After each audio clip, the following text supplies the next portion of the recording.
IPL 2026-এর উভয় দলেরই নিজেদের দ্বিতীয় ম্যাচে মুখোমুখি হয়েছিল চেন্নাই সুপার কিংস এবং পাঞ্জাব কিংস। এই দুই দলের মধ্যকার ম্যাচে শুরুতে ব্যাটিং করে চেন্নাই সুপার কিংস 209 রান সংগ্রহ করে।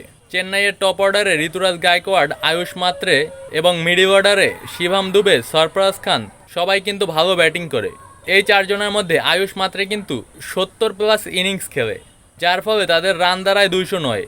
পাঞ্জাবের একজন আনক্যাপড বোলার 2টি উইকেট তুলে নেয়। জবাবে 210 রানের টার্গেট চেস করতে নেমে পাঞ্জাব সেই চেসটা ইজিলি বানিয়ে ফেলে।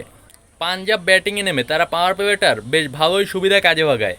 তাদের top order batsman Priyansh Arya 11 বলে 39 রানের একটি বিধ্বংসী ইনিংস খেলে। তার opening partner Prabhsimran Singh তাকে যোগ্য সঙ্গ দেয়।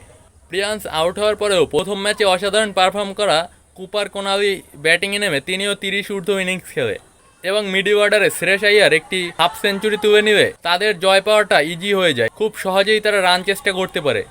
পাঞ্জাবের টপ অর্ডারে প্রথম 4 জন ব্যাটসম্যানই কিন্তু অসাধারণ ব্যাটিং করে এই ম্যাচে, যার ফলে তারা 5 উইকেট হাতে রেখেই 210 রান চেস করে ফেলে। চেন্নাইয়ের বোলারদের পক্ষে ম্যাট হেনরি এবং কাম্বোজ উইকেট নিলেও তারা বেশ খরুচে বোলিং করে এই ম্যাচে। ম্যাচ শেষে ম্যান অব দ্য ম্যাচ হয় প্রিয়ান্স আরিয়া। আপনারা এই 200+ রান চেজের ম্যাচটি কেমন উপভোগ করলেন জানাতে পারেন।